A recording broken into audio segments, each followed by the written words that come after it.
Simpson. And Japan have gone absent without leave. This is Whitmore. Hall and Gale both available. It's still Whitmore.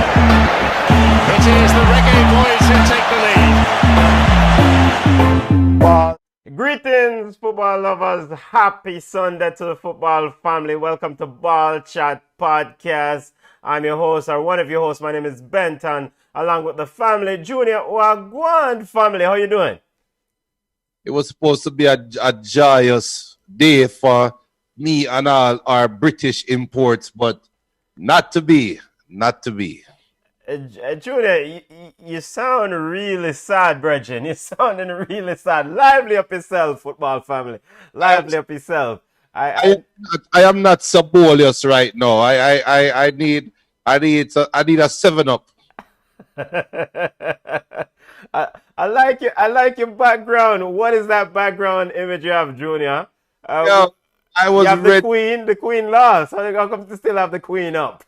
Listen, me, please describe her as Her Majesty the Queen. Please. Don't disrespect Her Majesty the Queen. And she lost.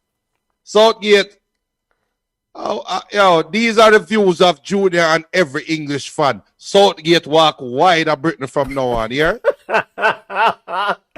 Third session for supporters of England. And England, I will recap the European Championship final as Italy dominated. Well, Italy won the final in PKs. It's coming to Rome, as the Italians would say. Football family, if you're joining us on Flow Sports YouTube page, if you're joining us on Ballchat YouTube page or Ballchat Facebook page, you can take part in the show. It's a live and interactive show. We invite England fans to step forward and get some therapy session, get it off their chest, because you can't sleep with that issue. Can't sleep a night with that sadness tonight. Camon is away this week, or she's traveling. She might join in later on in the show. We'll also have Copa America final thoughts on Copa America final as Lionel Messi and Argentina defeated Brazil. We'll have Gold Cup discussion as we discuss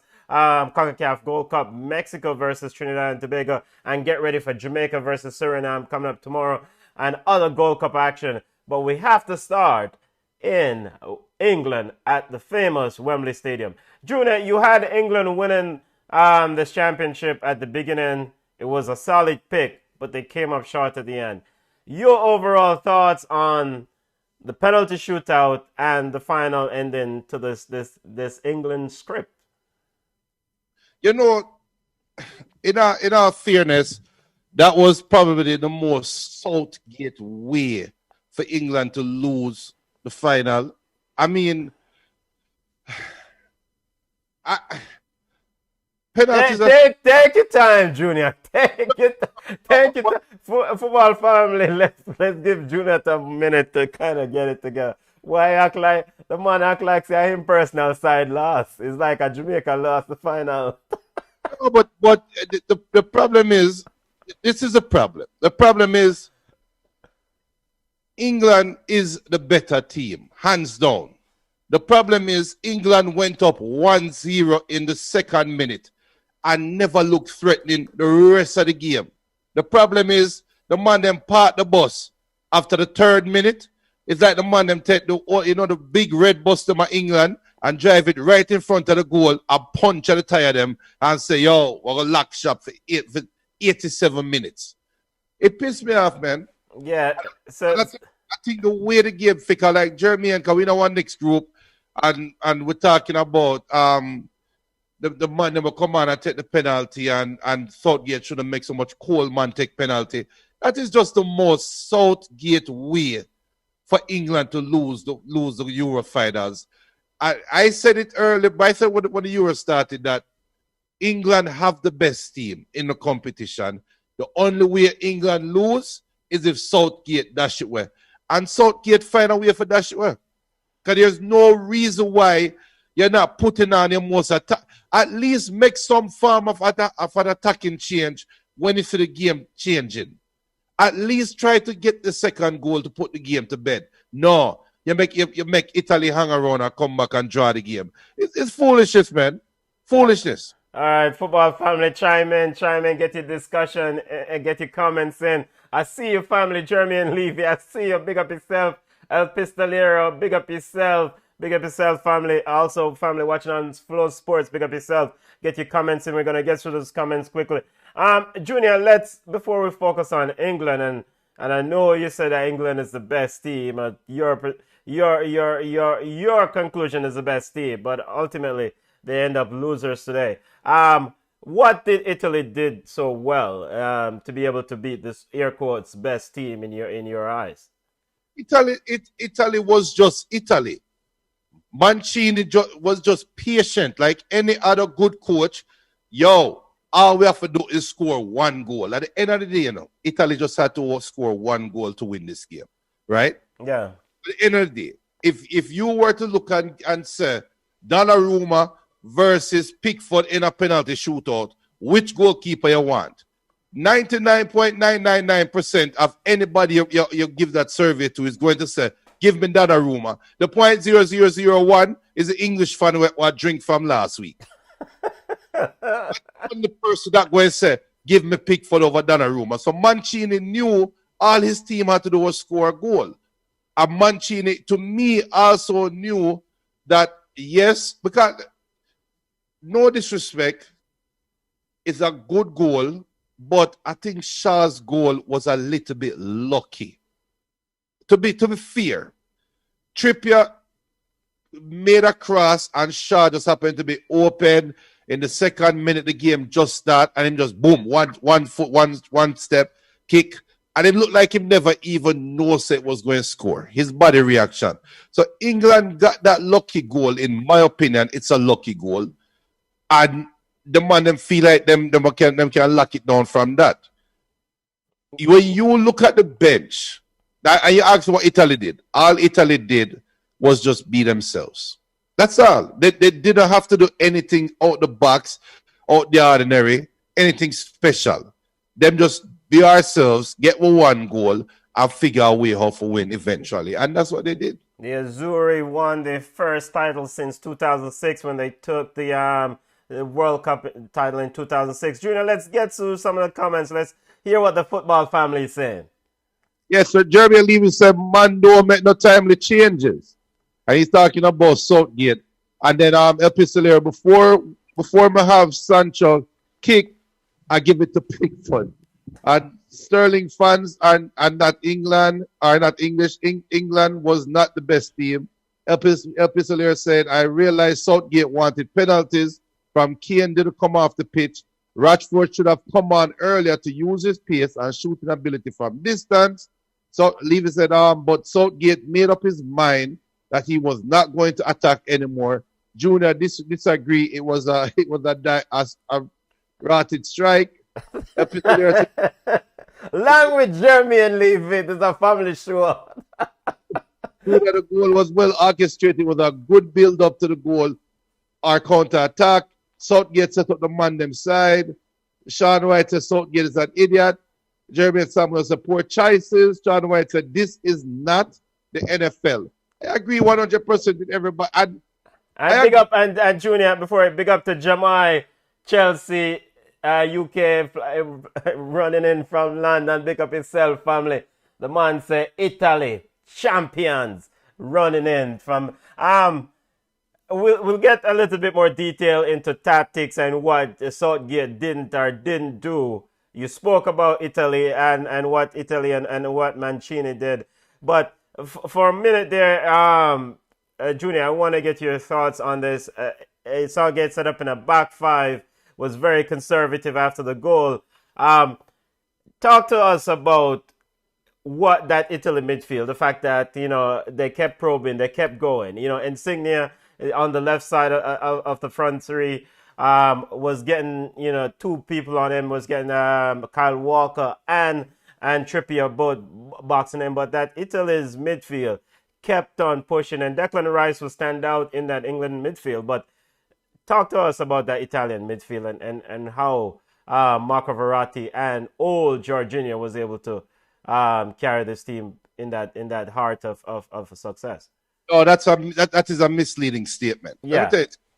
You see, everybody, while are we growing up? I don't care what level of football you played. Yeah. If you play football and you have a competent coach, one drill a competent coach do for every team is have attack versus defense, right? Yes, yes, yes. My defensive midfield, I'm my defenders, I'm a goalkeeper, play against my attackers. Yes, yes. The attackers never have to worry about defending.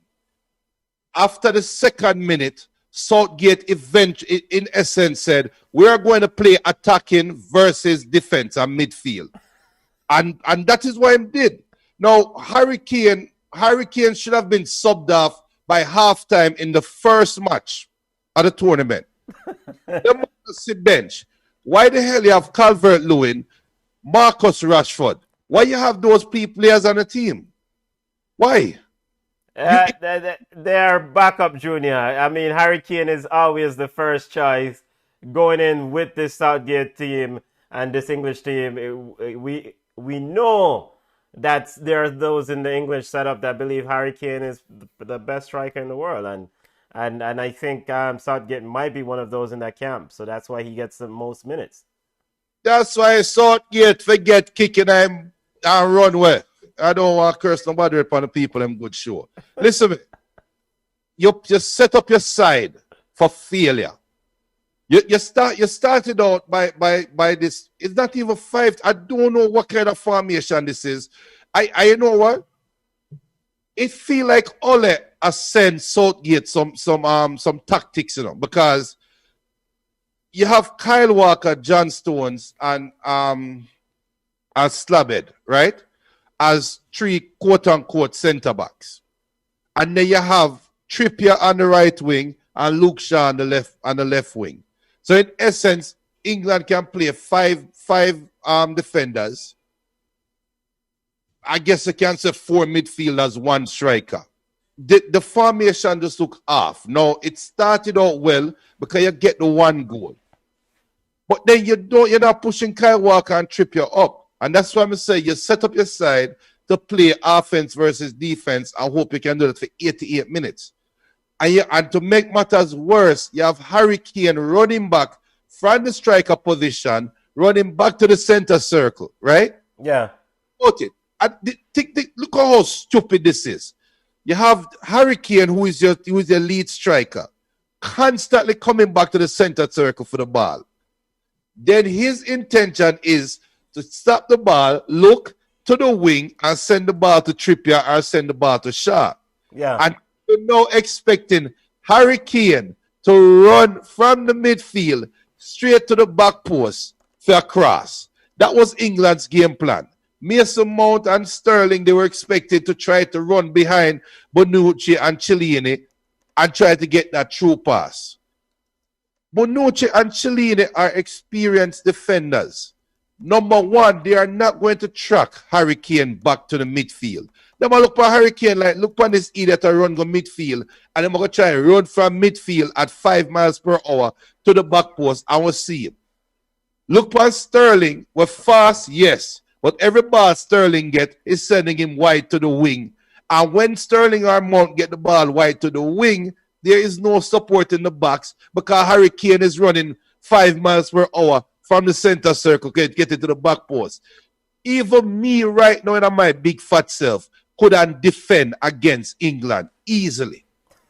It's just the dumbest thing ever. And let me say, if I can get Ole, remember Ole do that when they play a big game, If start this 5 defense, mid-hybrid, full defense. But the difference is you have Rashford and Marshall that can bail you out. He doesn't have Rashford and Marshall that can bail him out for England. You have them on the bench. You have Jadon Sancho on the bench. You have Rashford on the bench. You have Calvert-Lewin on the bench. So when you are doing this foolishness and then the man will look for cross the ball, it's the dumbest thing ever. And like I said, Southgate better walk wide of Britain here. Junior, it took a long time to get this dead yard vibes out. I mean, this is not 9-9, Bridget. Your team lost. This all drawn out presentation. Quick question. Sean White brought this up earlier. The fact that Jadon Sancho and Marcus Rashford came on late in the game. They were put on, minute 119th minute of the game, and eventually were the ones who took who missed the penalty in addition to Saka. Did that play a role in your opinion in the fact that they didn't come on early, as he mentioned? I think that was karma, because anybody we can get up right now and walk, go to Wembley and go take a penalty and have just as much of a chance of scoring as them professional man. Because penalty, once you take a good strike, is a 50-50 chance of the goal going to score. But the flow of the game, the run of the game, and the football gods came up and said, no, we're not bailing you out, Southgate. How you have these talented men that sit up on the bench? What about come on 118, 19 minutes for? A penalty kick at him? Yeah, that didn't make any sense to me. I don't know if you forgot that he have a bench, and a very, very good bench at that. So that didn't make any sense to me. The repercussion, we don't know the fallout from this. There's a lot of racism in football. The three black players missed their penalty. Do you expect some drama from this and some fallout from this from the idiots in England? Yeah, but that is to be expected. Yeah.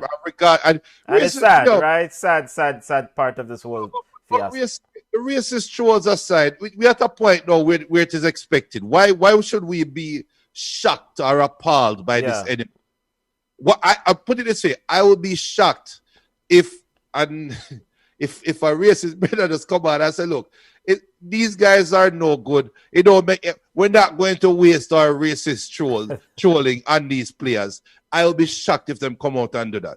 But it should be expected for the trolls to come out, and we should treat it as such. Like, okay, it took you guys that long. Oh my God, that is so original. Yeah, monkey shoot and monkey miss. Okay, whatever. That's how we should treat the racists. Yeah, remove the oxygen from the fire. Yeah. And you quench the fire. Yeah. Tough loss to these players. I mean, both teams left it on the field. They were, in my opinion, the better teams of the tournament, so they made it. And as the Brethren saying, penalty shootout, you can never know. It's a tough ask for young Bakary Saka, a young kid who's put on such a big stage to try to convert one of those penalties. I always feel sorry for some of these players when they miss penalties with so many eyes on them. Are very, very big moments. It's more about those who can hold their nerves in such very tricky situations. So you know what, Benton? I'm put it up again, All of my Brixton people, all the family, they are Brick England, I know we're not feeling so boldest right now, but what if I go on with the faith, and just a seven? Where does this Italian team go from here, Junior? Do you expect them, of course, to make it to the World Cup and then do some noise? Or this is too early? No, they need a striker and they need a right side. They are too left-sided. Again, I say that was their Achilles heel. They are too left-side dominant. I don't think France getting it together. I don't think they can beat a French team getting it together. I don't think they can beat an England team with a sensible coach. They need balance. They need balance. Yeah, so you have people like Chiesa, who is a baller, right? I mean, Chiesa is a baller. I mean, we know that Locatelli looks good, and Insigne also looks good. I mean, but your thoughts on someone like Chiesa and his upside for the future?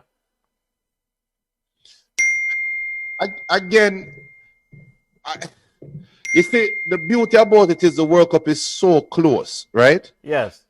Italy is not going to change that much. I don't think any of these teams are going to change that much going into the World Cup. Can they make nice in the near future? Of course. They are the best team in Europe. And we'll soon talk about Copa America. And I don't think any side in Copa America, Italy going to be afraid of, to be honest and to be fair. So I expect them to make some nice. I expect Chiesa and company to continue to mature. I expect Georgina to have a good tournament assuming that he can be on the heels of a good club season or a good half of a club season. So I don't know. I think Italy can make some noise. I think they are going to mature. I think they are young. I think they are a striker away. I think Immobile, yeah, but he's not. He is not the prolific Italian striker that we are all used to. He's not the Del Pieros of the world. He's not the Christian Vieri. He's not even Inzaghi, you know, people Inzaghi. Yeah.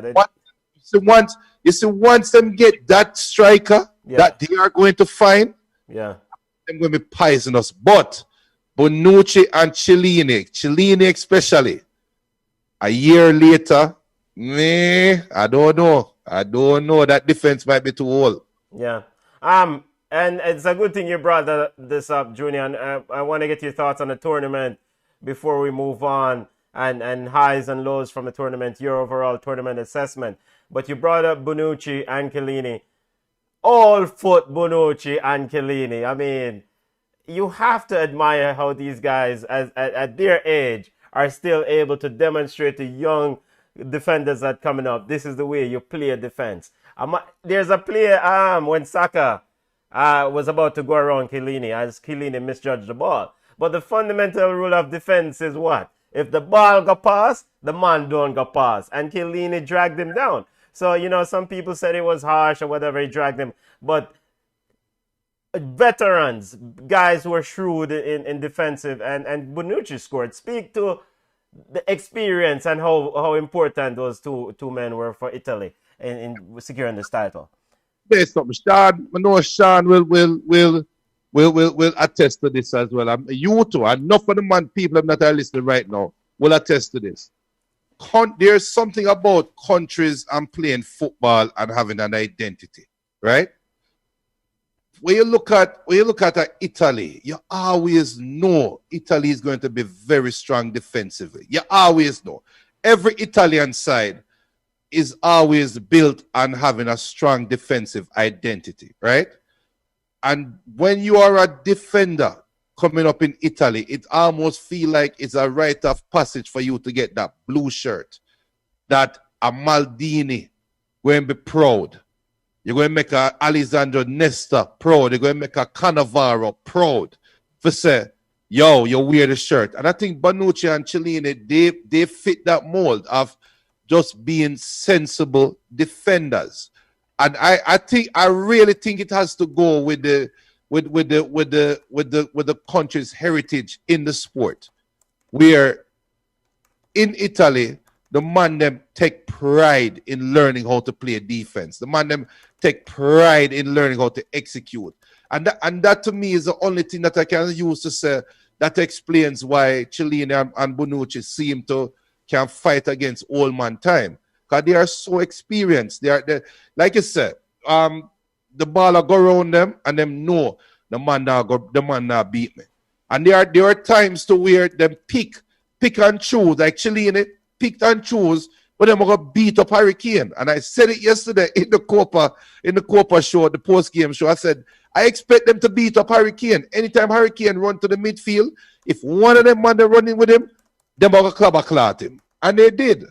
So it's simple stuff like that where make me say, I think it's more than just the player. I think this is an identity the country have. Yeah, so Junior, final thoughts from the Euros. What's the big takeaway for you guys? Players that stood out, young and upcoming player. We saw in Copa, we'll get to Copa in a minute, in Copa America in a minute. Is it the end for a player like a CR7? I think we can conclude it might be the end for a player like Messi in Copa America, but big takeaway from the tournament. For me, Denmark's reaction, that just stick out to me. Denmark's reaction to Eriksson going down and how that kind of lifted the team and lifted the hearts of a country. That definitely stood out to me. Countries with coaches that have been in long tenures. Another thing that stood out to me is that those teams that have coaches that have been around for multiple cycles, they seem to fall short. And I'm pointing fingers at France, and I'm pointing fingers at Germany. I think the coach's voices got a little bit stale in the players' ears. I think that hurt them. So that for sure. And after that, Italy and England, the two most pragmatic sides, the two most deliberate teams, made it to the finals. Shows that football is still a pragmatic sport.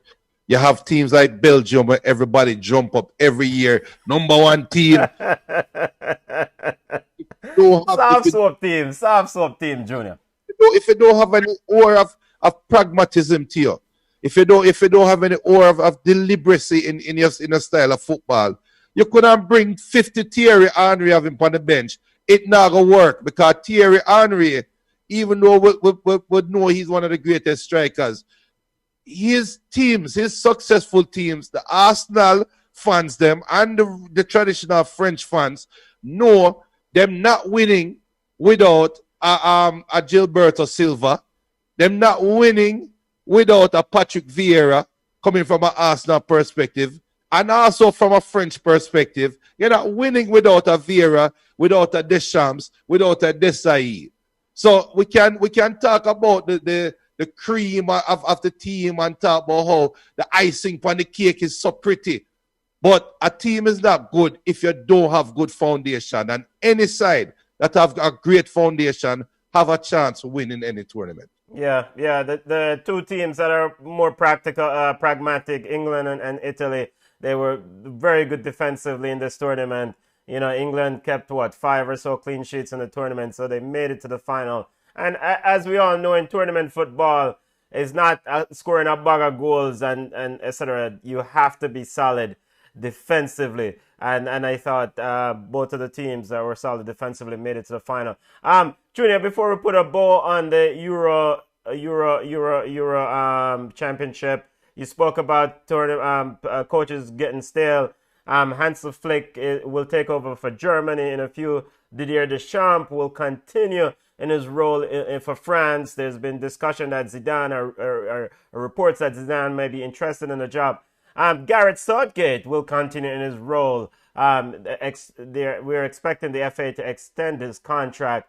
Do you agree with that move if the FA decide to? No. All right. But Junior, to be fair, Gareth Southgate has done something that Fabio Capello didn't do. Sven von Eriksson didn't do. I can go through a laundry list of high-name, high-profile English coaches, and they didn't do what Gareth Southgate has done. Yes, they all end up trophyless. All right, granted, they all end up trophyless. But he has taken them a step further in this quest to win a trophy since 1966. Furthest than anyone has taken them since in recent memory. Listen, I think this is more of a testament to the English Premier League getting better as a league. Okay. Footballers that can play football on the world stage. Okay. That is more a testament. If you give Sven Goran Eriksson this English side, Italy 5-love to them. I guarantee it. Okay. So you this English side, a 3-love. Easy. Yeah. Easy. So you think England's success is in spite of Southgate? In spite of Southgate. But I have to bring back the 7 God, man. 7. All right, Junior, let's get through some of the comments. Football family have a lot to say as we put a bow on the European Championship and move on to some other news in the world of football. Belgium coach as well is coach is poor, as in Roberto Martinez.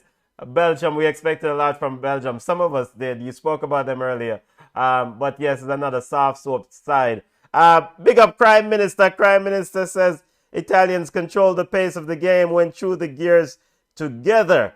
And, you know, Prime Minister also says Chiellini held a clinic at Wembley today. All the kids who looking... Go ahead, Junior. Other comments that you want to highlight?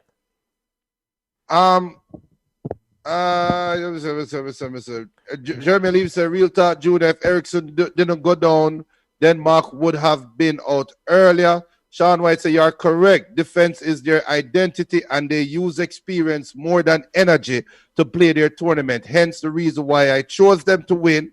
I thought their identity. You see all them kind of comment them and just vexed with sound. A year for a shot for the next 6 months and they pick Italy. You know. But the other stuff would have been accurate because if you had won, if England had won this tournament, would have heard from you for the next year about the Queen. I'm tired of the Queen emojis that you kept sending us. I'm tired of them. I am tired of them. Big up Dan Frasser. Dan Frasser says football is going to Rome or going to Rome. But the English fans, Brechin, they go easy. It's like big up yourself. But Junior, all in all, it was a good tournament. Shamai Sweeney says Immobile is not a pure 9. He can't link play, as he can't connect the play.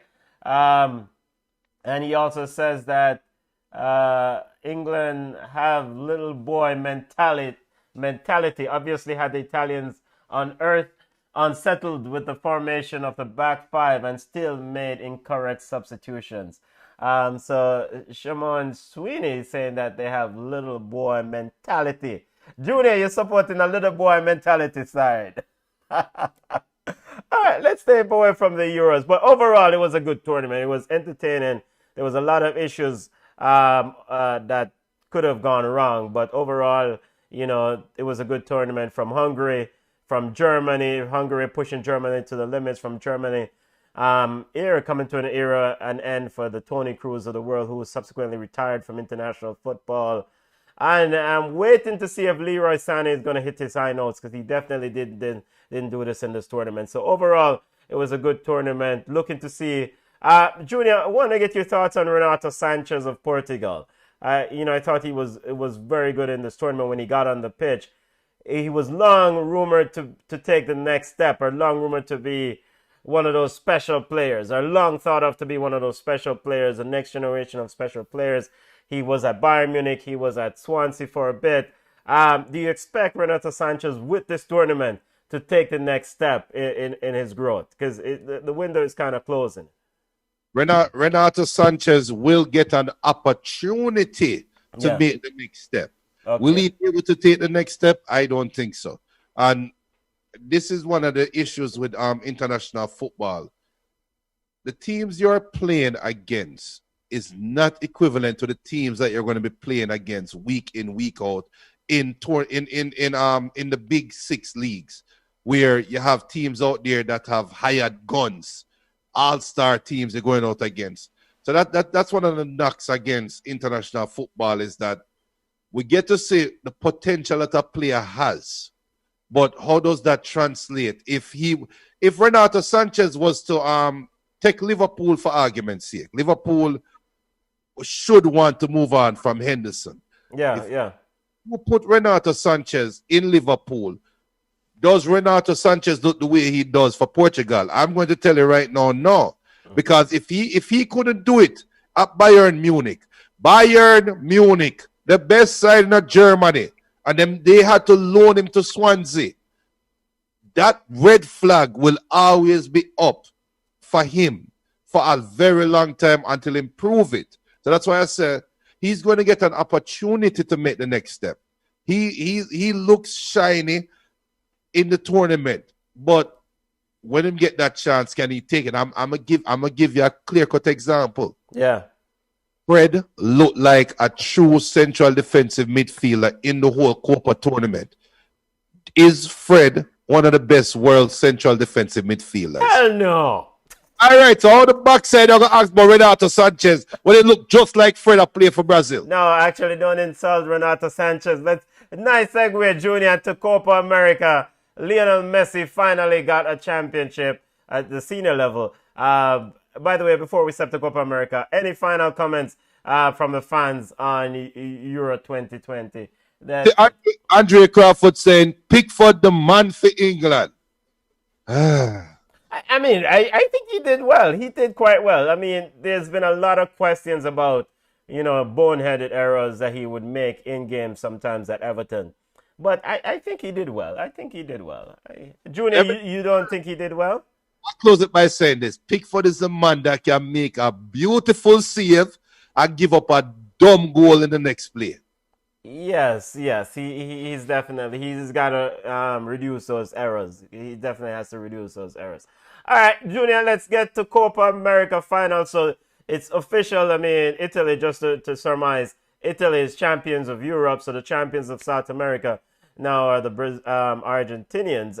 Junior, we did a show on this last night, but we want to hear what the football fans that didn't join us. If you want to check out that show, you just check it out on YouTube. Junior, the Copa America final, Argentina won, as we all know by now. But your overall thoughts now that you have a chance to sleep on it as a Brazilian fan?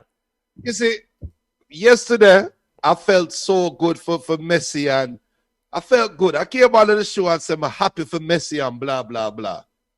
But it's my body just start run cold again. Right now, my body just start run cold. When I think about Everton and Richarlison, them more about 20 slap, man. Them more about 5 backs by each side of them face, especially Richarlison. Yo, let me tell you something. You see the canary yellow shirt of Brazil? As a Brazilian that is trapped in a Jamaican citizen's body, I will write a petition saying the iconic Brazilian shirt should not be worn until the team is ready to wear it. Because we just, Pele and roll them grave, I'm not dead yet, man. Because that cannot be my Brazil I see play yesterday. The man that make Argentina look like, what do you mean, Passarella? A Passarella? Daniel Passarella. Like a Passarella Argent. The man that make Otamendi look like say all they need for try. Sign Otamendi. That's how I feel today. Is the man that make Argentina look like them better than they really are, man. Yeah. And I blame Everton and I blame Richarlison. Everybody has played well. And Tite, I don't know why Tite, however I want him. Oh, you have the side and don't start a true number 9. Who you had as your central striker? We know Otamendi is a walking penalty. Oh, you don't have somebody some of their backs just wait till they get the foul. Yo, your blood pressure go up, man. Yeah, 28 years since Argentina's last championship major trophy. The last major trophy was a Copa championship in 1993.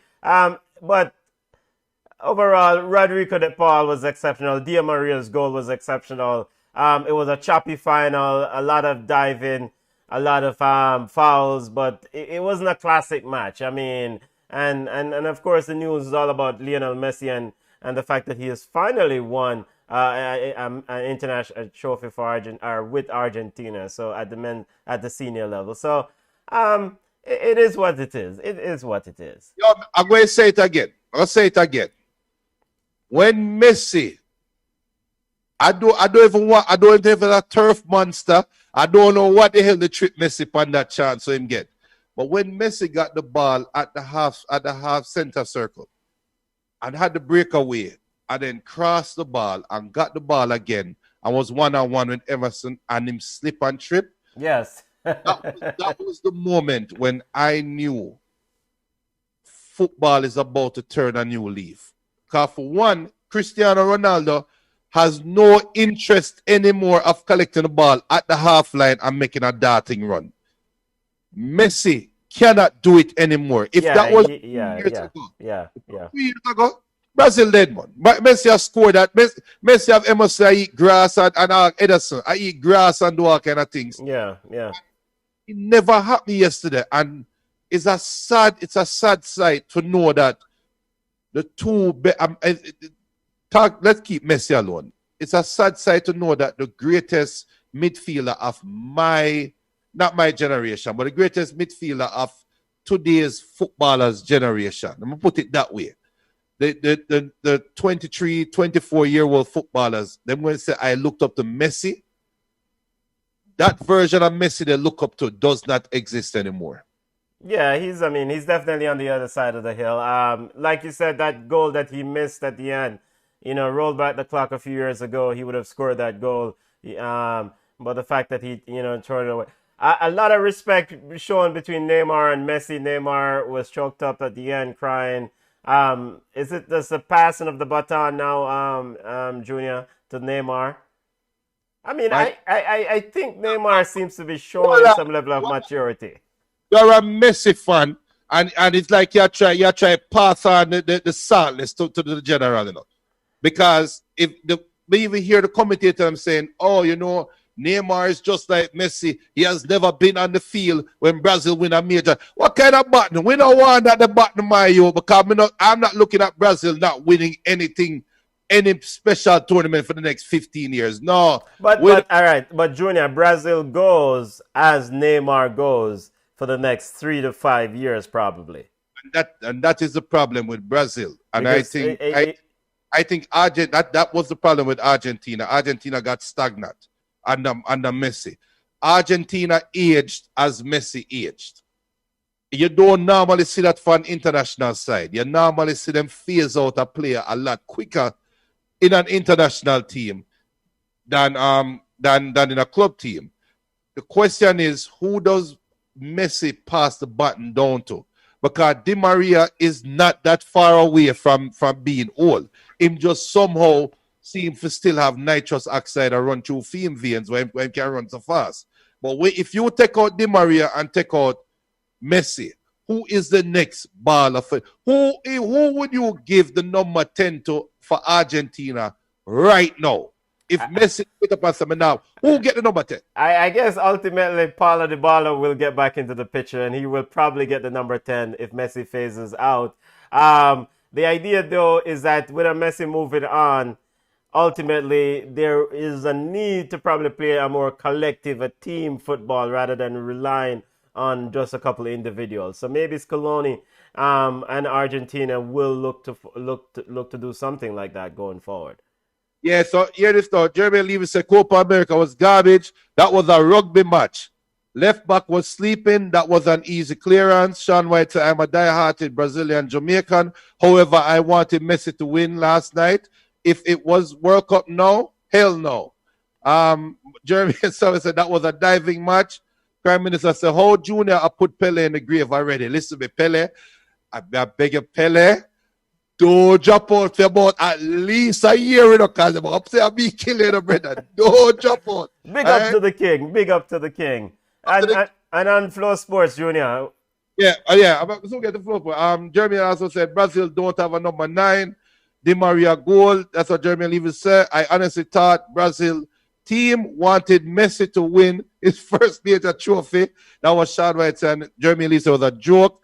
Dan Fraser said it's time for Messi to go to MLS. Shemai Sweeney said Brazil outplayed themselves. Dan Fraser said Latour Martinez. I guess Latour Martinez will get the number 10. I don't know. Latour Martinez is more number 7 to me. He's more Canija to me than a number 10. Shemai Sweeney said number 10 have to hang up in the locker. Yeah, it's probably have to hang up. It's probably have to park. I mean, the number 10 in South American football, it's not like in England where Raheem Sterling and Rashford wear number 10. This is a special. But you can't throw out my Lord Manchester United and load out of the conversation about. This is a special thing. So, congrats to Messi and big up to Brazil for definitely allowing Messi to get finally the monkey off his back and win it. It's done. Hold on. Yeah. Jeremy Levy said, Junior, you don't believe the left back caused the goal. Yeah, he was a little bit too overconfident with his right touch. And when I look on the ball and miss the clearance, that to me is I saw a left back that is way too confident in his touch. Because he want to touch the ball out to Thiago Silva and mistime it. But it's a good goal by Di Maria. But Benton, yeah. I talk about Brazil, give Messi. Listen to me. That's why the Maracanã, this is supposed to be, I don't even want to say our Wembley, because Wembley. Yes, it's a sacred ground, sacred side. A ground. Yes, a sacred ground. Don't tell me about them come cross and come win for your hallowed ground. Yes, it's a sacred ground.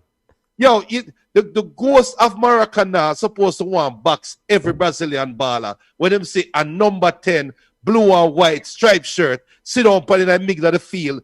I take video with him. You're supposed to have ball in the Maracana if you don't play for Brazil.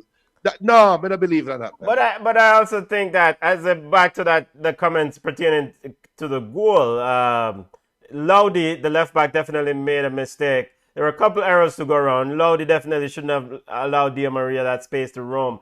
But also the pass from DePaul, I mean, it was a beautiful pass, but no one actually pressured him. No one actually tried to shut off the pass. I think fundamentals of football is that you can't just make a man just do what he wants to do. You know, Johan Cruyff said, anyone can be a genius when you give them time and space to do whatever they want.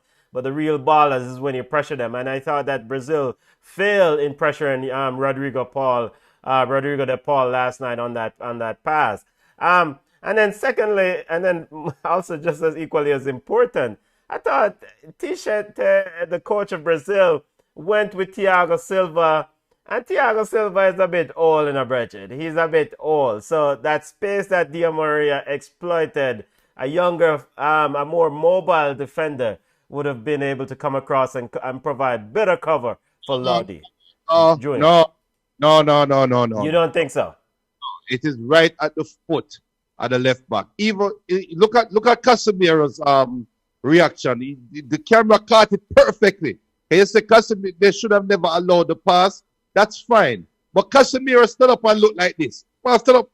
I see Casemiro looking at the camera like, yo, what would just see a while ago? Because as a top business host midfielder like myself, I can tell you right now that if I know it's 4 against 1, and I know the only pass you have is try to make an impossible pass to Di Maria, I don't necessarily have to kill out myself or close it down because that's supposed to be the easiest of control. To me, I think Casemiro and company was just waiting to get the ball back for start their new attack.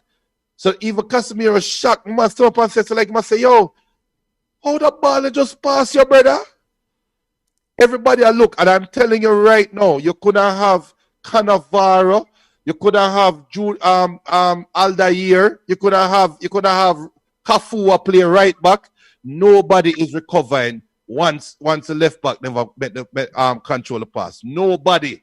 No defender in the world. Virgil could not make up that mistake. Yeah, but Junior, when you have all-foot defender right there playing beside the man who can't move, it makes the job a lot more complicated, a lot more difficult. But I get what you're saying, family. All right, let's step away from the Copa America. Just final thoughts. I mean, overall, it was a choppy tournament. But I said this last night that I thought it's kind of the end of an era. I don't expect Messi to necessarily play in another Copa America. Maybe the same thing for Di Maria. Same thing for this fantastic Chilean side with Vargas and your gangster brethren, Arturo Vidal. So it's kind of the end of an era of some very special players that we have seen for the last 5 to 10 years that really, really entertain us. So that is my big takeaway from this Copa America. And the fact that Lionel Messi and Argentina finally won something in 28 years. Junior, step into Gold Cup action, and quickly discuss some football in our backyard. Junior, Mexico played Trinidad and Tobago in the opening game of CONCACAF Gold Cup last night. We'll get to Jamaica versus Suriname in a minute. It ended 0-0. Coach of Trinidad and Tobago, Angus Eve, thought that they should have gotten the win because of this chant, this P chant that, CONCACAF has put in protocol that says that if the chant continues after 2 or 3 times in a game, then they can be an abandonment and award enough the points to the opponent. Chant by the Mexican fans, that is. Junior, your thoughts on the overall game? It was a total different Trinidad and Tobago team that got eliminated from World Cup qualifiers. Your thoughts? Listen, we are ranked, and I don't know if we're still ranked right now, but we got notified that we are the #1 football show in Trinidad, right? Yes. what I'm about to say, I might risk losing that number one status right now. But my Trinidad people, I got 5 letters for you. RELAX. Relax. About relax. Why are you telling Trinidadian people to relax? And one don't eat more pepper than me, so one can't cuss me more than me can cuss you. I'm have another 5 letters for you. LUCKY. One lucky. Mexico could have given about 15. No, I actually disagree. I thought goalkeeper Marvin Phillip was exceptional. By the way, big up to best of quick recovery to Chucky Lozano, Irvino Lozano of Mexican national who picked up a knock and is in the hospital. He'll be out for 4 to 6 weeks after he crashed into Marvin Phillip's leg. Junior, as you were saying though. Yeah, it to me was a perfect storm where Mexico first game in a tournament, and you have to remember now, Tata is a professional coach, right? So Tata, I think his professionalism killed him because they have no idea what Trinidad is going to bring. But this is actually a racist or it's either racist or a prejudice comment. But anytime anybody play against a team from the Caribbean, they only describe them as one way: fast and physical. And Mexico approach a game like they're playing against a fast and physical side. And Trinidad goalkeeper just had one of those games. He had one of those hands on him heads kind of game where you'll never see that game again from him. Yeah, I was expecting a beating. I was praying for my Soca Warriors, brethren. Big up the family watching down in Trinidad and Tobago. Angus Eve and Trinidad and Tobago, they have something to build on here as they get. We'll look at the different groups in CONCACAF Gold Cup in a second. But quickly, Junior, is Mexico in a spot of bother here? Are you concerned all about Mexico? And wait, hear me out. So Mexico lost the what's that local idiot league? The Nations League final against the U.S. and they tied with Trinidad and Tobago. It's Tata Martino's tactics. Of course, they're missing Raul Jimenez from Wolves, who's out for a while. Are you concerned about Mexico at all? Or No. You don't even want to be concerned about Mexico? All right, put it this way. Let's see what the next game is, because now the real Mexico should show up in the second game, right? Yeah. Struggle in the second game, then we can say, who they playing against? El Salvador or Guatemala next? We will get to the schedule in a bit. We can pull it up in a second, but I don't remember off the top of my head. But after losing the Nations League final to the U.S., after the loss to the Nations League final to the U.S., one would expect Tata Martino's Mexico to roll out into Big Bag, Texas, with thousands of their fans chanting and beat the brakes off TNT, especially the fact that TNT just got eliminated by the Spice Boys or the Sugar Boys in a CONCACAF Gold Cup, CONCACAF World Cup qualifiers. Especially that TNT got 7 from USA earlier on this year in friendly games. Mexico should have beat the brakes off them, I would expect. Mexico traditionally struggle against fast and physical sides.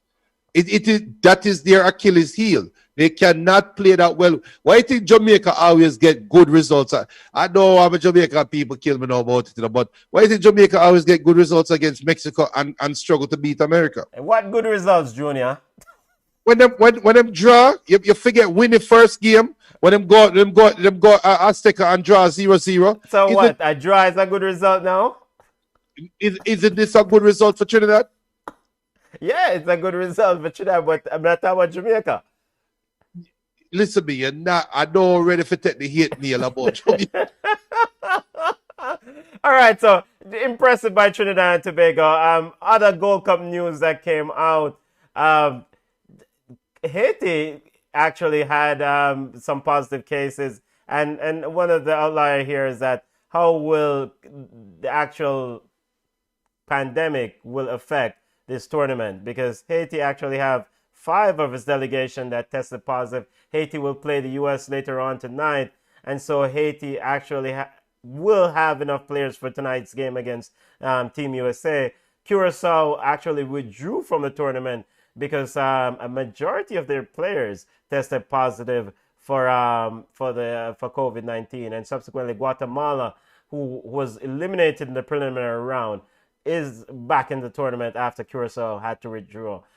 Junior, do you expect this pandemic and positive test to impact, as it already is, this tournament?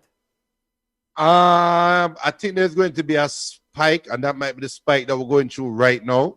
But once the players are on the mainland, I don't expect the virus to spread. Okay. Because they are seemingly getting some control of it in the United States. So it's one of those things where if you are not in the environment where you are exposed to the virus as much as you were before, if you don't have it now, you're not going to get it then, right? Okay, well, I don't know if it's right. Let's see. But CONCACAF statement says Haiti's delegation COVID-19 testing, 5 players and staff tested positive. They will have enough players for tonight's game against USA, as Haiti will play USA. Other news in CONCACAF Gold Cup action. Big news, actually, Junior. Alphonso Davies will miss the competition through injury. What sort of impact will this be for Canada? Well, right now, them are beat up Martinique 3-1. So they don't need him. So far, so good. No, but yeah, in the more challenging games, you're going to miss him. But Alphonso Davies is just a left back, right? Well, for Canada, he plays a little bit more than a left back role. He gets his freedom to roam. The entire left side is his. He can go forward, he can come back, he can go in the midfield. He gets the freedom to roam and be able to beat the opponent's defenders off the dribble and create for Canada. He still starts from the left back, right? They might even pencil him in a midfield, Junior. Left side of the midfield.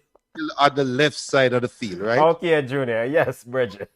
Yes, it's going to be a big miss, but I'm not going to go out and say he'll be the reason why Canada can't win the Gold Cup. I'm sorry. No, he's definitely their best player. Okay. And you don't want to lose your best player. But there's something to be said about you being the best player and only playing from one side of the field.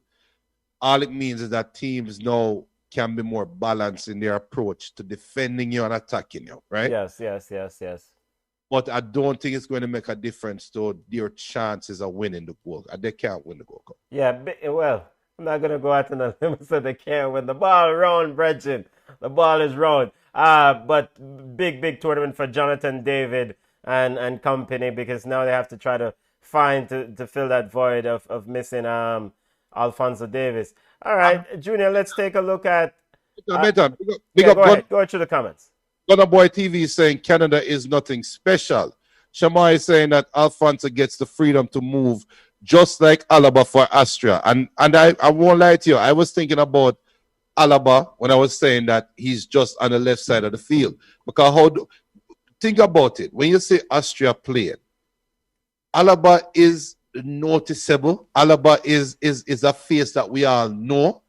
But is he really driving the game for Austria? It depends on the opponent. You know, in the Euros, they did put him in the middle of the defense and he was nullified, but then they moved him out to the left side in the game and he instantly created a few assists for them. So it just depends on the opponent.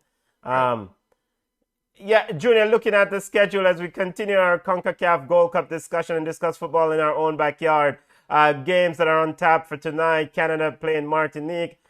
Junior, what's the score, Bridget? 3-1. Box side 3-1, Martinique leading. Man, stop your foolishness, man. Coming up at 8:30 p.m., Haiti versus USA. Haiti will be without 4 players because of COVID positive. And later on, El Salvador will play Guatemala. And I think this is Guatemala's under-23 team.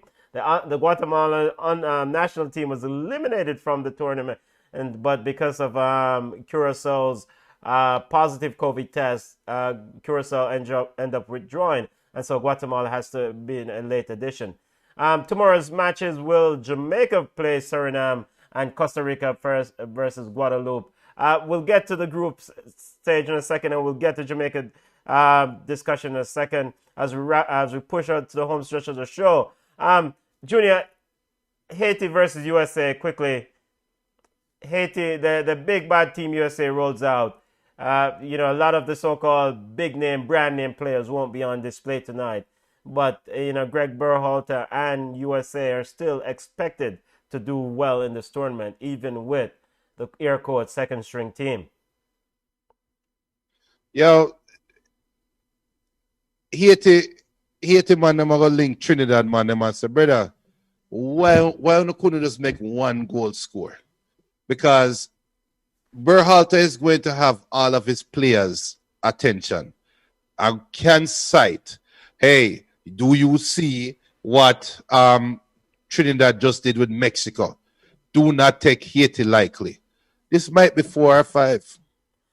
It might be 4 or 5. Haiti versus USA, 8:30 p.m. And these games are shown on Fox Sports 1 and Fox Sports South here in the U.S. Check your local listening. Let's take a look at the group before we get to Reggaeboyz discussion.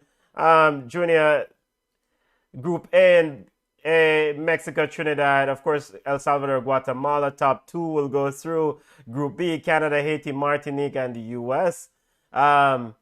Predictions on Group A and B, Junior. I mean, Mexico, of course, is a favorite. Can Trinidad sneak in to get in there ahead of El Salvador and Guatemala? Knowing that Guatemala is an under-23 team.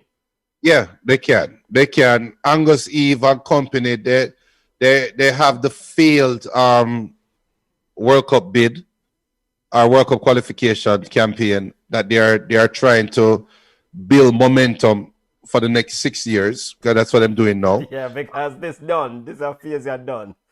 But this is the El Salvador team that's actually in the final round of CONCACAF World Cup qualifiers. So we have to watch out for them because they've done quite well. They beat the brakes off the Sugar Boys to make it to the next round of CONCACAF World Cup qualifiers. So it's a toss-up for that second spot between Trinidad and El Salvador. In Group B, Canada, Haiti, and Martinique, and the U.S. Of course, Martinique is the beaten stick, the sacrificial lamb in that group. But let's not oversight that Trinidad has played their hardest game of the tournament already. This is true. Has not played the hardest game of the tournament. So Trinidad has it all to play for. All they have to do is beat Guatemala as expected and get a draw against El Salvador, and you're good. Yeah. This is true. They've played it. It's probably maybe an easier road for them because they've gotten the toughest opponent out of the way. El Salvador and Guatemala still have to play Mexico. Taking a look at Group B, Canada, Haiti, Martinique, and the U.S. Martinique is the beaten stick, as we expect. They're currently losing to Canada. Top 2 go through. Can Haiti sneak in here? Yeah, Haiti can sneak in, but they have to have a better, hardest game in the tournament than Canada. And Haiti's hardest game, obviously, against the United States. They need a better result than Canada to say, all right, make that Canada versus Haiti game before all the marbles. Canada versus Haiti plays tonight. Stepping over to Group C and D. Group C, Costa Rica, Guadeloupe, Jamaica, and Suriname. Costa Rica and Jamaica, of course, are in the final round of CONCACAF World Cup qualifiers for 2022. So they are the standard bearer in this group. Guadeloupe got in this group after beating Guatemala on PK's 11-10. Very, very entertaining match in the middle of the week. Suriname did well in the first round of World Cup qualifiers. They pushed Canada. They were in the group with Canada. They pushed Canada to really tough test in that group. I was surprised by Suriname what they did in that group with Canada, but eventually Canada beat the brakes off them in that final matchup. But they were able to go perfect in that group, except the loss to Canada. Your thoughts on Group C, Junior? It's just Jamaica versus Costa Rica. So Who top two. They're top two. And let me get rid of the suspense from now. I expect Jamaica to play as long until they play America and Mexico. And if you want to play long in the tournament, finish first in the zone. Finish first in the zone so you can get an easier matchup in the next round. We'll discuss Jamaica versus Suriname tomorrow's game coming up at 6:30 p.m. Eastern Time in a few minutes. Suriname, did you see anything with Guadeloupe in that game against Guatemala that said that they could be a potential dangerous team in this group? They have a big name coach, and the coach spoke at the presser, says he's looking to keep Guadeloupe as far in this tournament as possible. If I listen, the beauty, everybody love this about Ballchat. Let me tell you something about Ballchat. We speak from our hearts. We don't try to speak for get ratings and get views and them something there. So let me not be that guy. If we are going to sit here and think Guadeloupe is going to trouble Jamaica and Costa Rica in a football game, and they expect me to come back the next 2 weeks, 3 weeks, and talk about Jamaica as going to the World Cup, you'll never hear that from me personally. So Guadeloupe not supposed to give Jamaica any stress. Suriname not supposed to give Jamaica any stress. It's Costa Rica versus Jamaica. You could dig up. I don't know who you want to dig up and say become coach Guadeloupe. Who you want to dig up? Call a big coach name. Yeah, Arrigo Saki or whosoever, Pep Guardiola, whosoever, yeah. The big coach. Arrigo Saki cannot coach Guadeloupe for beat Jamaica because your 11 is just not better than my 11. So you should not lose that game. So we shouldn't be talking about Guadeloupe as a threat. The only threat they can offer is you play a half in a more intense setting than you thought. You come into this game wanting to work on some things, getting ready for the next round, and Guadeloupe catch you by surprise and throw you for a loop for like 15 minutes. That's how I was supposed to talk about. But I don't go on with the foolishness here, man. All right, and Junior, let's get through some comments. In Group D, Grenada versus Honduras, Panama, and the visiting team Qatar, host of the next World Cup, will be in the group. You see the African side of the name Qatar. You see that African side, and them want to hold Mexico in, man. Because I think Qatar can actually win the World Cup. Let me just come out and say it right now. I think Qatar can win the Gold Cup. I remember I said it. That African, where's Qatar in the world? That African side in Asia. What go on? That is supposed to be an Asian team. But I'm here African play for the side. Let me tell you something. Any side will host the World Cup. If a team is hosting the World Cup and is a year out for the tournament, I tell you right now, stay far from that side because that side will kick out your belly. Yeah, we see Qatar later on this week as they play Panama. So who you got coming out of this group, Junior? Grenada, Honduras, and Panama and Qatar. It's between Honduras and Panama, but it's Honduras and Panama to whole side. I don't know. But after Qatar, if Qatar don't finish first in that zone, they might as well just transfer the World Cup go to Rio. All right, let's take another look at Jamaica's schedule coming down and focus a little bit more on the Reggaeboyz as they get ready for Gold Cup action. They'll take on Suriname tomorrow, Junior, 6:30 p.m. Ballchat watch along will occur. Ballchat co-host will also be in the stadium in Explorer Stadium in what? Orlando? Yeah, that's right there. Orlando, Florida. So, Junior, what do you expect from this game against Suriname? And before we get to the Jamaica versus Suriname game and your expectations, let's get through some of the quick comments. Don Froster says, Canada school in Martinique. Shamai Sweeney says, Brazil outplayed themselves. Don Froster says, time for Messi to go to MLS. I think Junior already got through some of those comments. And Gunner Boy TV said that Canada is nothing special. Shamai says Alfonso gets the freedom to move just like Alaba for Austria. Gunner Boy also said Alaba, the Martinique players are just not fit enough. And Gunner Boy said LOL, laugh out loud. Yes, yes. All right, now let's focus on the Reggaeboyz schedule. They open the tournament against Suriname. They play on the 16th against Guadeloupe, and they wrap up their group matches on the 20th against Costa Rica. All right, Junior, take off your objectivity hat and let's dive down into this Reggaeboyz versus Suriname game.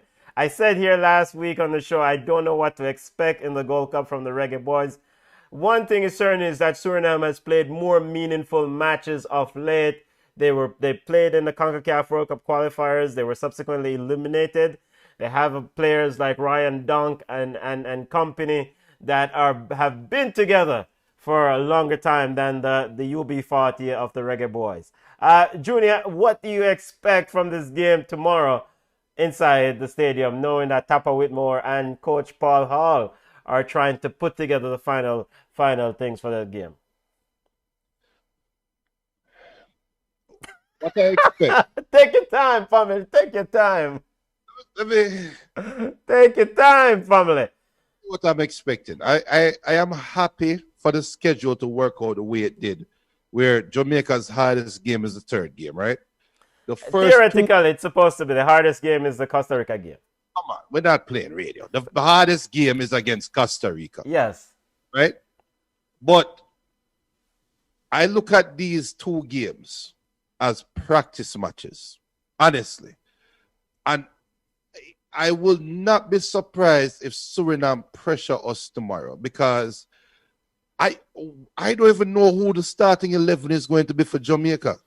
I don't even think some of the players, well, some of them probably know by now, but them is probably just figuring out who they'll be playing with.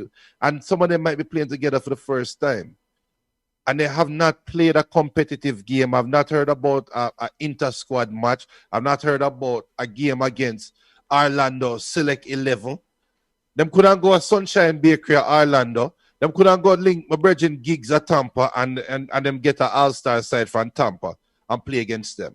But no, this is their first game that they are playing, which is concerning. So I will not be surprised if Jamaica looks lethargic. I would not be surprised if Jamaica look disjointed, and it's just their talent is going to get them over the line. I'm expecting Jamaica to win, yes. I've really seen 1-0, 2-0, but it would not surprise me if Suriname get an early goal based off some miscommunication or something just going to go crazy where Suriname will get a chance. And if they take that chance, then it can be uphill. It can be an uphill battle. But the talent of Jamaica should see them through that first game. And I think it's going to work out for the best. Better you play these two games first and then play against Costa Rica. And I expect us to play better as the tournament goes on. But we're going to need some luck tomorrow, I believe. And the reason why we're going to need some luck is your reasoning is because Suriname has been together longer, playing more meaningful games, whereas Jamaica and players them just are forward. And one of the big news recently, I think Javon East picked up an injury and he was subsequently replaced by Andre Gray of Watford. Andre Gray, which begs the question, why wasn't Andre Gray, if he's supposed to be one of the better strikers that they have available, wasn't in the squad to begin with? So is Andre Gray a better striker than Javon East in your eyes? I know. No, don't answer. Don't put yourself out there like that. But if I was to ask, everybody that's watching right now on Flow, everybody that's watching right now on YouTube, Instagram, Twitch, wherever you're watching, if I was to ask you, what is Jamaica's best 11?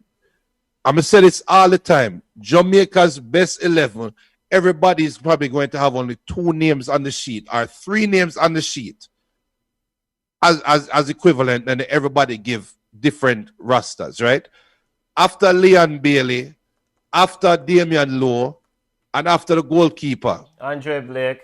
Blake, who else is must start for Jamaica? Who else is see as must play? We don't. We have a big pool of players. Well, Kamara Lawrence is a must start when he's available. That's a whole nother thing. Why must you be like that? It's a whole nother thing. But I get what you're saying, family. Go ahead. Sorry. So because I promise I could run an experiment right now and say Michael Hector have to play for Jamaica every game. And I promise you somebody going right and say, I'm ready a fool one. Let's talk about Michael Hector. You see what I'm saying? Yeah. After Liam Bailey, after Andre Blake, after Damian Lowe. And some people might even question whether Damian Lowe should be playing. So it is, I don't care which 11 we put out there. I just want a consistent 11. I want an 11 that we know. Put it this way. At the end of the Gold Cup, we should know what our World Cup qualification side look like, right? Yeah. We shouldn't be going into World Cup quality. Like Mikel Antonio, I'm sorry, brother, but you ever there Gold Cup for whatever reason, we don't want you for World Cup qualification. You see what I'm saying? Because why would I bring you in right now? How much different are you than Shamar Nicholson? Just because you play for Premier League? Yeah. You get what I'm saying? So your criteria or your expectation for this Gold Cup is that are you just expecting that the Reggaeboyz to kind of build together, get a cohesive unit, knowing that them have bigger fish to fry, they have a bigger tournament to come, which the ultimate prize is to get to the World Cup, in my opinion. Is that what your assessment for this Gold Cup? You're not expecting no run to no final. You're not expecting any demanding any winning of this Gold Cup, because I mean they have a good squad. They have a good squad, and if not now, why not? When? If yes, Jamaica have a good collection of players. Yeah. America have a good collection of players, and you know what? I saw America. Was it France? They're gonna play against France in France, right? I think so. I don't know remember off the top of my head. They played a couple games about 2 years ago. This same American side, we sat on Ballchat. Yeah. I thought Berhalter should have been fired. He's not a good coach. He have the young ball and then blah, blah, blah. 2 years later, we see the United States, which is a great collection of players, but they have chemistry. They are a unit.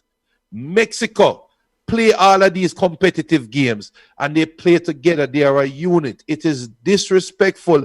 And I am a Jamaican Brazilian, true and true, but I am a Jamaican first, right? Yeah. A bar 395 Treadway Court, Westchester, Portmore, St. Catherine. That's where I come from. I'm a Jamaican. All right? But I'm going to keep it real. I am not going to sit here and tell you guys a fairy tale that I expect Jamaica to win the Gold Cup. It is not going to happen in my eyes because the man them not play together. Jamaica's best Gold Cup runs have always been on the heels of some great tournaments or some great competition that the same team play. The first time Jamaica, not the first time, but the one time when Jamaica make it with under Winnie. If you guys remember, Jamaica played in the Copa Cup. 2 weeks before the start of the Gold Cup, Jamaica was playing in the Copa Cup, lose all 3 games, get schooled in the Copa Cup, and came to the Gold Cup and had a damn good tournament. The reason why they had a damn good tournament, they played 3 competitive games and learned how to play with each other. Yes. That's what huge. I said. Yeah. Suriname is a practice match in my eyes. The real game will be against Costa Rica. That is when we're going to say, let's see what Jamaica have. If Whitmore start one team tomorrow, start another team game 2, and start a different team in a game 3, good luck. Junior, what would be seen as major failure in this tournament? What would be if Jamaica gets knocked out by a team not named Mexico and America, that's a major failure. Okay, so if they don't make it out of their group or get knocked out in the next round is a failure by somebody not named Mexico or the U.S. Do you expect Suriname? You said Suriname might get an early goal. Can Suriname upset the apple cart tomorrow against the Reggaeboyz? Of course they can. If Mexico cannot score against Trinidad, Yeah. so can buck, chip, drop, fall, and get a handball and get a penalty, and Jamaica can't score. Yeah. So yes, they can upset the apple cart. We say, hey, look, listen, Liam Bailey can. Is he even going to start? He should start. But Liam Bailey, let's say Liam Bailey starting, and one of the Suriname man them cut cross and clean him up. And Liam Bailey think too, because we hear AC Milan is knocking on Liam Bailey's door. Liam Bailey might say, "Hey, me man, AC Milan me a pre right now, you know." It's what I say, and I'm not trying to downplay his patriotism. That's not what I am saying, people. What I am saying is this team I don't think have gelled enough as yet. Yes, they need to play some minutes together. To play together, and I think because the worst case scenario is Jamaica not make it out the round or the zone. We have a lot of people who have high expectations. Tapa get fired. And you're bringing in a next coach for go try build the side for going to World Cup qualify. That's the worst case scenario. Sean White says, Junior, is Tapa the right person to take us there? I want to get your opinion on that quickly. And let's get you a couple other comments as we head home and wrap up the show. No yard ballers today as Camon is traveling. Gunner Boy TV says, but do we have a system? To be honest, I don't know this Jamaican team. It's sad. Gunner Boy TV also says Michael Hector shouldn't even play for under 15s. Should not even play for under 15. Bounty Lad said, you are correct. I don't have a clue what our best 11 is. I would be guessing. Shamoy Sweeney says, believe in a yard man because the only difference is the exposure. The skill set is not much different. Shamoy Sweeney said the skill set is not much different. It's a believe in a yard man. Back to Sean White's question. Sean White says, is Tapa the man to take us there? I don't know where there is, but wherever there is, we're going to just think of maybe something good and great, you know. But ultimately, Tapa has some rich experience from this tournament, right? He took us to what? Two deep runs in the tournament. And I'm going to guess Sean Wright is saying there is being in a space where we can say Jamaica is competitive anytime they touch a football field. Yes, I think Tapa can get us there because the only thing that Jamaica is missing is cohesion, right? Yeah. It's not like we need a coach to come in and change a system or change a mentality. And this is no knock against Tapa. I don't know what Tapa brings to a team with his coaching credential. He's been coaching all this time, coaching Jamaica all this time, and we see some semblance of a system, but we've not seen a consistent level where we can judge the coach. You get what I'm saying? You can't judge a coach if you don't have if you have a consistent 11 that play 2, 3, 4, 5 tournament and decide play to a certain level, then we can start. This is where Tapa make a difference because we see this 11 play in one tournament and we see this 11 play the next tournament and them getting better as a team. So that is Tapa's influence, right? We can't judge Tapa as a coach yet, in my opinion. And yes, before they come down and say, I'm a coach for all this time, I still don't see a consistent 11 from him yet. What Tapa need to do is keep the big name baller them happy and motivated. Keep the smaller name baller them that don't have as big of a name. Make them know that you are still needed. And that to me is the man management that Tapa needs to do. So to answer your question, Sean, yes, I think Tapa knows how to do it because Tapa experienced that as a player. He has had the opportunity to try different methods as a coach. Now, will he do it? I don't know. But if Tapa can figure out the right way to make a Leon Bailey play for Jamaica like he's playing for Bayern Leverkusen while making I don't know any local footballer that get a chance in the side to play with as much confidence. as a Leon Bailey and not say, oh, remember get out of the way of the big general. If Tapa can figure out a way to do that, Jamaica can. Yeah. Have to build a cohesive unit. Group C match kicks off tomorrow. Reggaeboyz kicks into action as they take on Suriname. Costa Rica will play Guadeloupe. Reggaeboyz, watch along on Ballchat podcast, YouTube page on Ballchat, Facebook page, and on Flow Sports. Brethren, in the stands and also in the studio. Why? What? Hey, yo, don't set up my blood pressure tomorrow, Jamaica. Please, because we cannot imagine. Listen to this. Dan Foster is saying the solution for Caribbean football development is the Caribbean Super League. Peebo Rebel saying, what is Jamaica's playing style? And he put many question signs at the end. So that is a hard question. Bounty Lad saying, if we are honest, we with so many players coming from all around, we may need a better coach. If Tapa had more time with the players, yes, but not sure he is the man to pull all these players together. Peebo Rebel said, Bounty Lad, I agree. Listen, Tapa, half of the side we have right now, they're on FIFA 21. Just build a side in a FIFA. The money of those build a FIFA squad. But yeah, I mean, ultimately, you know, a coach costs money, and Tapa has been a servant to Reggaeboyz, to the JFF for years. So I'm not going to go out on a limb and say, yo, Tapa is not the man. I think he has earned the right to go forth in this tournament with this team. Now, if we come back and it's a bag of foolishness, then we need to explore other options as we get ready for World Cup qualifiers, because that is the bigger fish to me. It's not this tournament. Ideally would love to win this tournament and love to do well in this tournament and make Qatar 2022, but I would much rather make the World Cup than win this tournament. So Tapa, I believe, has earned the right to carry this team forward based on experience and commitment to the Reggaeboyz. Real quick, yeah, Junior. I will be that guy. Yeah, be that guy, Junior. Be that guy. I will be that guy. Tapa, the coach in waiting is sitting right there with you, yeah? Don't bring up Paul Hall name. Paul is just on a path. The coach in waiting is saying, listen. Tapa, ignore that noise. We know say you watch Ballchat, JFF people, we know say you watch Ballchat. We're riding with, well, not riding, we're supporting Tapa. Paul Hall, just go on while you can easy.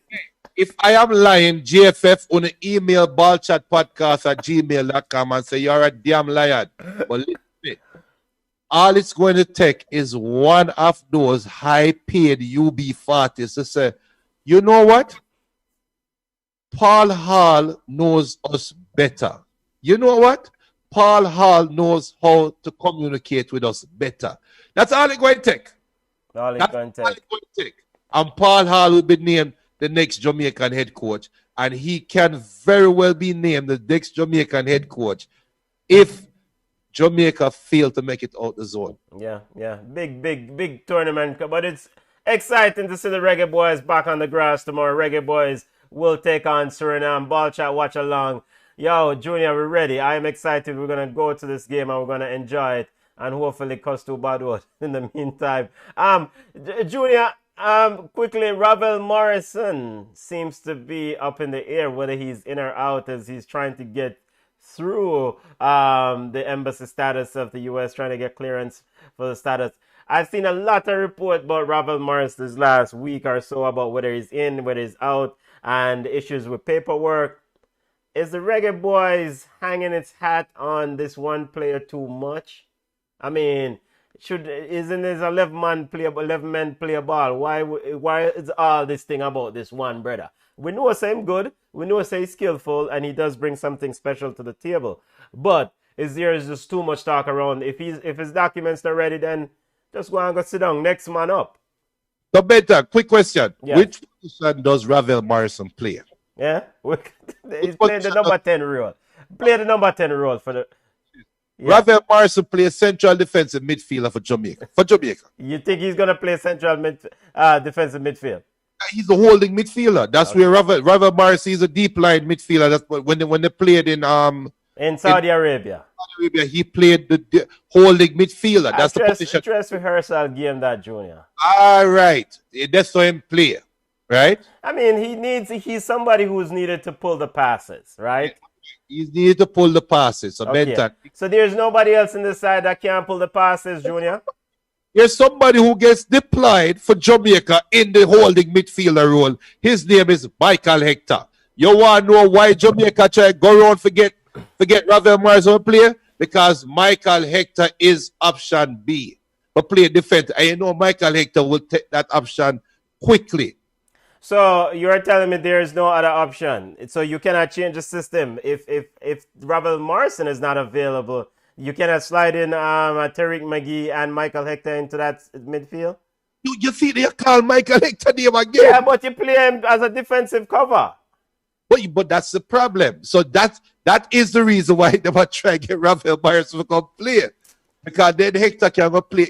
If it is in Hector's contract that he must play, he can go play beside Damian Lowe. Yeah, he's Ravel Morrison is he plays and he brings a lot to the table because he definitely can pull the passes and open up the defense for this team. But we will see. We will see. Like we said, tomorrow we will see. Bounty Lad said this tournament is a dress rehearsal for the World Cup qualifications. He also said we are all with Tapper and the team 200%. At the end of the day, I agree with you. We are all with Tapper. Thank you. Big talk that Bounty Lad. We are with the team and we ride with the Reggaeboyz. We support them. Even though as manager Roy Simpson said on Ballchat a few months ago, he says, yo, Jamaican people, if they don't love you, they don't cuss you, you know. So if they don't love you, they don't cuss you. So Reggaeboyz versus Suriname, big game tomorrow, 6:30 p.m. Eastern Standard Time. It's on FS1 here in the States. If you're watching from other parts of the world, check the local listen. Reggaeboyz will also play Guadeloupe on the 16th, which is what, Friday, right? And then they will wrap up against Costa Rica on the 20th. Junior, any final thoughts as we get ready for the Gold Cup?